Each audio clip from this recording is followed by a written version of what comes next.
Hello बच्चों, आज की क्लास में हम लोग आर्यनीय समीकरण तथा ताप गुणांक के विषय में पढ़ेंगे। हम लोग वेग स्थिरांक बेटा पढ़ चुके थे। जो वेग स्थिरांक क्या होता है, इस पर ताप का प्रभाव क्या होता है, आज हम लोग ये देखेंगे। जैसा कि आपको पता है, हमने जब पढ़ाया था वेग स्थिरांक तो उसमें लक्षण लिखाया था। जैसे जैसे हमारा ताप बढ़ता है तो वेग भी बढ़ता है और वेग स्थिरांक भी बढ़ता है। तो देखते हैं कि कोई भी हमारा जो वेग स्थिरांक है का ताप गुणांक क्या होता है।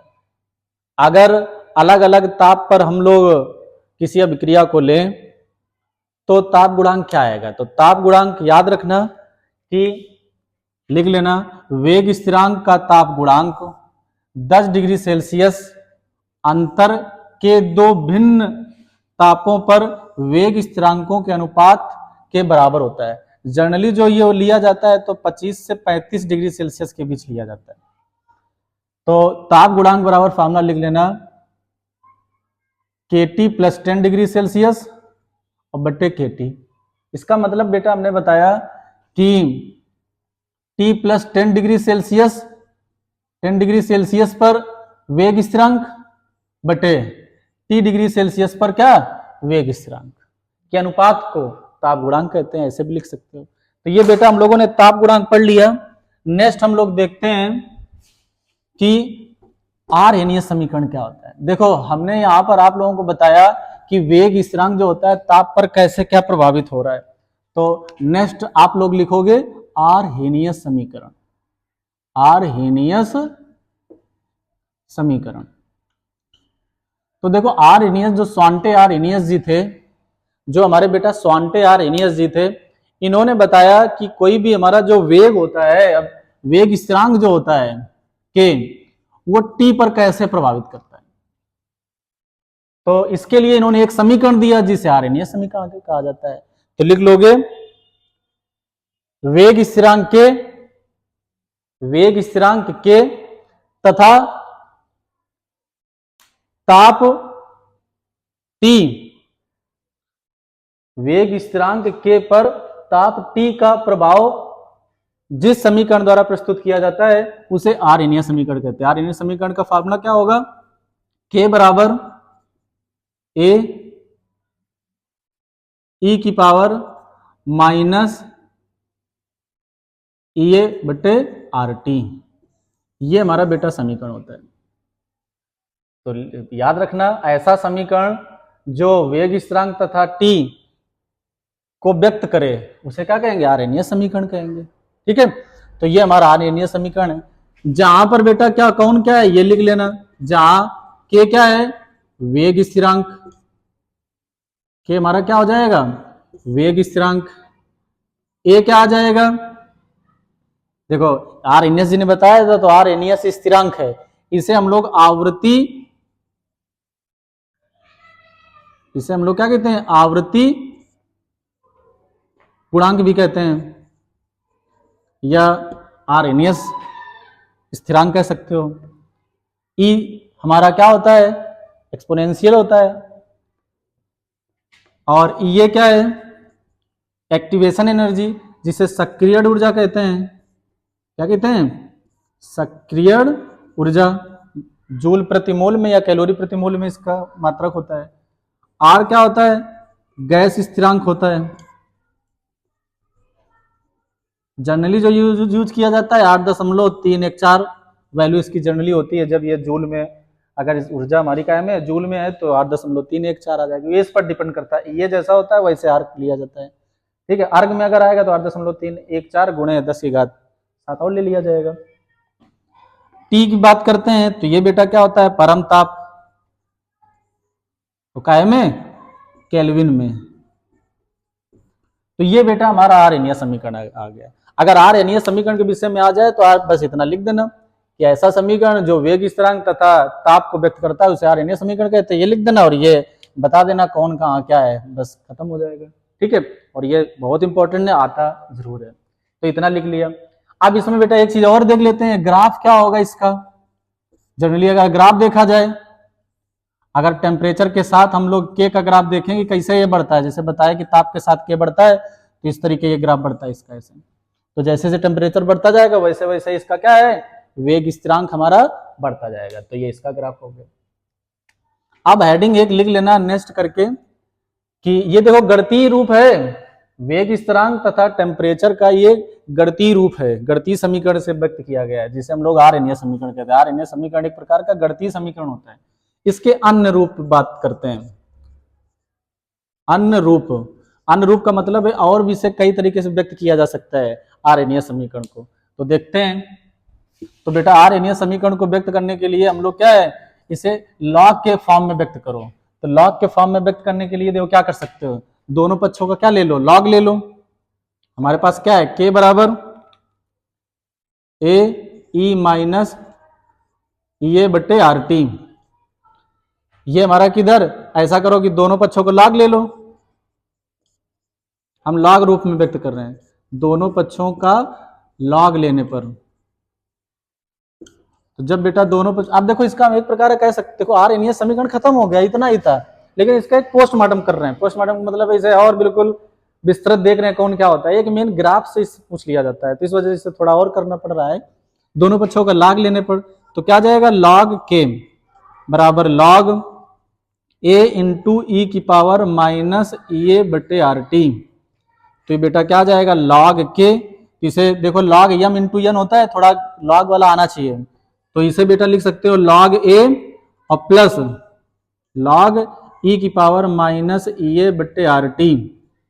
इसे क्या लिख सकते हो, लॉग के बराबर लॉग ए, और देखो ये जो घात में ये आगे आ जाएगा तो माइनस ए बटे आर टी आ जाएगा, और ये हमारा लॉग ए लॉग ई है। और जब कुछ नहीं होता तो बेस में ई जरूर होता है, और लॉग के साथ बेस में सेम सेम अगर आ जाए तो उसकी वैल्यू 1 होती है। तो इस तरीके बेटा हमारा आ गया लॉग के।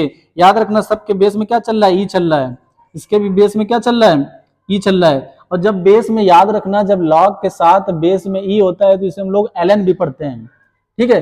और अगर ln को हमें क्या बदलना है, ln को या log e को अगर log बेस ए में 10 में बदलना है तो हमें 2.303 का अगर भाग दे देंगे तो ये log बेस 10 में बदल जाएगा। तो ये चीजें थोड़ा पता होना चाहिए। तो इस तरीके माइनस ए बट्टे क्या आ गया, आर टी आ गया। तो ये भी हमारा एक समीकरण ही है, लेकिन बेस में ई है और बेस में इसको क्या बदलना है, 10 में बदलना है। तो क्या करना होगा, 2.303 का इसमें गुणा करा देंगे तो 2.303 लॉग के बेस में कितना आ गया बेटा, 10 आ गया। और ये क्या हो जाएगा, लॉग ए बेस में 10 और माइनस ए अपान में आर टी।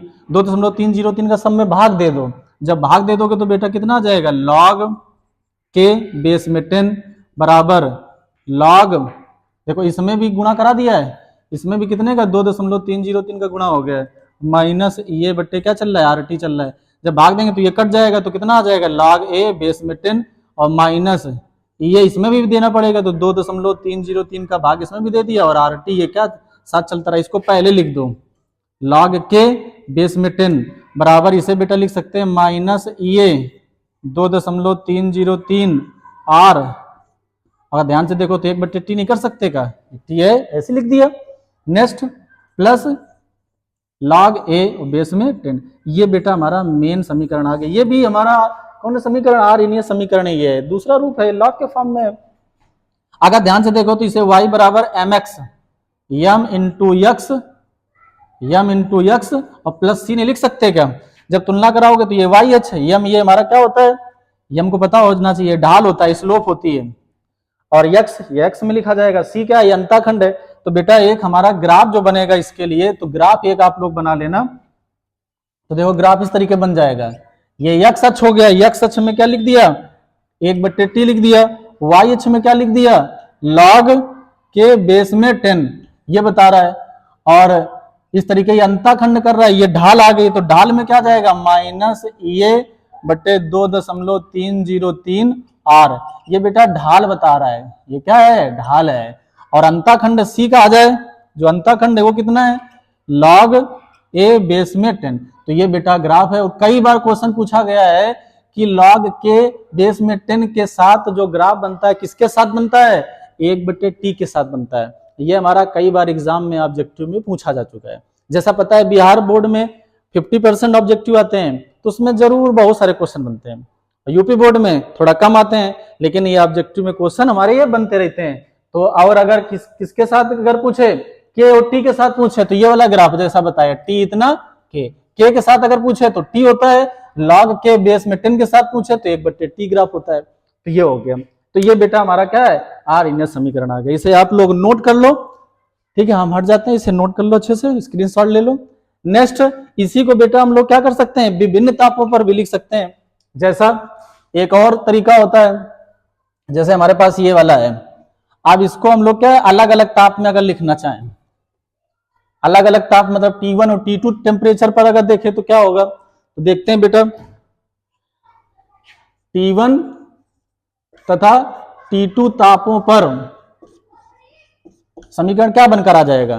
तो जैसे बेटा एक हम अगर T2 पर देखें तो T2 पर याद रखना जो ये होता है सक्रियण ऊर्जा, ये सांद्रता पर निर्भर अलग अलग उसमें नहीं करती है, ठीक है। एक बार जो अभिक्रिया की सक्रिय ऊर्जा होती है वो फिक्स होती है। अलग अलग ताप में देखोगे तब भी ये हमारा सेम आएगा, और गैस स्थिरांक आर सेम आएगा। गैस स्थिरांक क्या आर सेम रहेगा। ए क्या होता है, ये हमारी भी आवृत्ति एक प्रकार की होती है, ठीक है। तो ये भी हमारा ये भी स्थिरांक ही आर इनियस स्थिरांक, तो ये भी हमारा क्या रहता है, कांस्टेंट रहता है। तो अगर देखोगे T2 टेम्परेचर पर देखोगे तो कितना आ जाएगा बेटा, K2 और बेस में कितना 10 बराबर माइनस EA बटे 2.303 और RT साथ में लिख सकते हो, कोई दिक्कत नहीं है, प्लस log A बेस में 10। अब ये देखो T2 टेम्परेचर था तो T2 लिख दिया, समीकरण ये कह सकते हो। नेक्स्ट T1 ताप पर, T1 टेम्परेचर पर देखोगे समीकरण क्या आएगा, ये समीकरण log K1 और बेस में 10 बराबर माइनस EA 2.303 RT1 और प्लस log A बेस 10। देखो ये और A ये नहीं चेंज होंगे क्योंकि ये अलग अलग तापों पर एक ही समीकरण के लिए ये सेम रहता है। समीकरण मान लो 2, समीकरण 1 में समीकरण 2 घटा दो, समीकरण 1 में जब समीकरण क्या कर दिया 2 घटा दिया, तो घटाने पर देखो बेटा क्या बनकर आ जाएगा, log K2 minus K1, log K2 minus K1, और ये K1 जब भाग दे दोगे तो इस तरीके बन जाएगा K2 बटे K1 बेस में 10 चल रहा है, ठीक है। log m माइनस n बराबर होता है log m बटे n, बराबर हम डायरेक्ट लिखे दे रहे हैं, ठीक है। तो हमारा ये बनकर आ जाएगा EA बटे 2.303 सेम रहेगा, R सेम रहेगा, कॉमन ले लेंगे, देखो ये और ये तो कट जाएगा और ये सेम रहेगा, कॉमन ले लिया तो हमारा आ जाएगा T2 माइनस T1 बटे T1 इंटू T2। ये बेटा हमारा समीकरण आ जाएगा। ये अलग अलग तापों पर ये क्या है, आर एनीय समीकरण है। देखो अलग अलग तापों पर भी हम लोग क्या निकाल सकते हैं, EA की वैल्यू निकाल सकते हैं। तो बेटा ये छोटे से वीडियो में आर एनीय समीकरण का हमने पोस्टमार्टम कर दिया, पूरी तरीके बता दिया कौन क्या है। अलग अलग अगर हमारे क्या है टेम्परेचर है तो ये हमारे क्या आ जाएंगे वेग स्थिरांक, तो उससे भी क्या निकल आएगा, EA की वैल्यू निकल आएगी। तो इस तरीके ये जो चैप्टर है पूरी तरीके आज से ये हमारा कंप्लीट होता है। अब हम लोग नेक्स्ट थोड़ा न्यूमेरिकल पढ़ लेंगे। आप लोगों का काम यह है कि इसे अच्छे से नोट कर लेना, और नोट करने के बाद जो ऑब्जेक्टिव क्वेश्चन जितने भी इसके क्या है ऑब्जेक्टिव क्वेश्चन है, सारे ऑब्जेक्टिव क्वेश्चन लगाओ, देखना आप खुद लगा पाओगे। अगर ये पढ़ाने के बाद आप लगा पा रहे हो तो हमारा जो पढ़ना है और पढ़ाना है वो सार्थक हो जाएगा, अर्थात हम एक सही राह पर चल रहे होते हैं या चल रहे होंगे, ठीक है। तो आप लोगों का काम है ऑब्जेक्टिव क्वेश्चन और इस चैप्टर की जो थ्योरी है पूरा नोट कर लेना और इसे याद करते जाना। इससे बाहर बोर्ड एग्जाम में एक भी क्वेश्चन नहीं आ सकता है। जितना थ्योरी में पढ़े हो इसी से कुछ ना कुछ आएगा। आप लोग खुद बताओगे बाद में कि सर आपने जितना पढ़ाया था सारा आया, क्योंकि काफी दिन से पढ़ा रहे हैं, हमें पता है कि बोर्ड एग्जामिनर जो होता है वो कहाँ से बनाता है। क्योंकि हम लोग भी जब कॉपी चेक करने जाते हैं तो हम लोगों को खुद पता होता है कि कैसे एग्जाम में जो क्वेश्चन है वो सेट किए गए हैं और सेट किए जाते हैं, ठीक है। और जैसा हमने ये पढ़ाया ऐसे आप लोगों को लिखना भी है, जैसा लिखोगे उसी हिसाब से अच्छे से कापी चेक होगी, तो हमारे नंबर भी अच्छे आते हैं। ठीक है, तो इसे तैयार कर लेना और जो क्वेश्चन ऑब्जेक्टिव क्वेश्चन है वो लगा डालना। आपके पास जो बुक वगैरह हो तो उससे लगा लेना, बाकी न्यूमेरिकल हम बताएंगे आप लोगों को। ठीक है, फिर मिलते हैं कल नेक्स्ट वीडियो में, तब तक के लिए जय हिंद।